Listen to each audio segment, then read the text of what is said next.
துக்ளக் ஷோவும் மணிவனும் சேர்ந்து எழுதி ஒரு கதையை எழுதி அதை கேஎஸ் ரவிக்குமார்ட்ட கொடுத்து டயர் பண்ணால் எப்படி இருக்கும்? அப்படி இருக்கும் மேடம். இப்போ நான் இந்த கதையை எடுக்கிற பொழுது வசனத்துக்கு முக்கியத்துவம் கொடுத்து எடுத்திருப்பேன். வசனம் என்பதை என்னை மீறி ஒரு பிரச்சார நடியோ அல்லது என் அறிவை நீங்கள் புரிஞ்சுங்க, அல்லது என் அனுபவத்தை நீங்கள் புரிஞ்சுங்க. நான் எப்பேற்பட்ட ஆள் தெரியுமா? என் அனுபவம் என்ன தெரியுமா? என்னையும் மீறி என் எழுத்துக்களில் வந்து தாவி குதிப்பதற்கான வாய்ப்பு இருக்குது. என் மகன் இருக்கிற பொழுது இது தாங்காது, இது டொமேட்டிக்கு, இது எனக்கே புரியலை, இது எல்லாருக்கும் புரியணும்.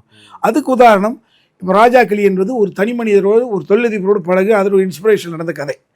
அது அவர் சம்பந்தப்பட்ட மக்கள் பார்த்தா கண் கலங்குறான், கதறான், துட்டிக்கிறான். ஆனால் பொதுவான தாக்கத்தை ஏற்படுத்திச்சா அப்படின்னா அதில் எனக்கு ஒவ்வொரு நாள் கற்றுக்குறோம். இது பொதுமக்கள் ஒவ்வொருக்குமானப்படுது. இது ஒரு தனி மனிதனோட துதிபாடுதலோ தனி மனிதனை கொத்தி குதறுவது விஷயம் கிடையாது. ஒட்டுமொத்த மனித மனங்கள். இது இன்னைக்கு இருக்கக்கூடிய ஒரு விஷயன்ற பொழுது என் வீட்டில் என் பிள்ளை இருந்ததுனால இந்த கதையை நான் ஒவ்வொரு 2.5 வருஷத்துக்கு ஒருக்கா ஒரு 2 சட்டமன்றம் நடக்குது, ஒரு பாராளுமன்றம் நடக்குது, நடந்துக்கிட்டு இருக்குல்ல, அப்போ சில காட்சிகளாக அரங்கேறும். அதனுடைய இன்ஸ்பிரேஷனில் அது ஒரு அனுமானத்தில் ஒரு கதை பண்ணுவோம். அப்போ ப்ரொடியூசர் கிடைக்கும்.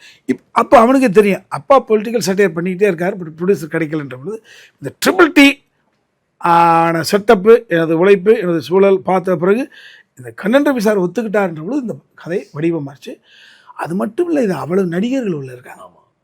எம்எஸ் பாஸ்கர் மாமா, Ilavarasu sir, Thalaivasal Vijay, Kingsley, Maran, Sams and Ajay Ghosal, Ajay Goyal, ஏகப்பட்ட நடி. இந்த சைடு லேடிஸ்னு பார்த்துட்டிங்கன்னா யாசிகா ஆனந்த்லேருந்து கும்கி 2 ஹீரோயின் அண்டு எனக்கு ஒய்ஃபாக அடிச்சிருக்காங்க தேவிகாண்ட ஒரு வடிவுக்கரசி அம்மா. நடிகர்களுடைய ஒட்டுமொத்த பேக்காக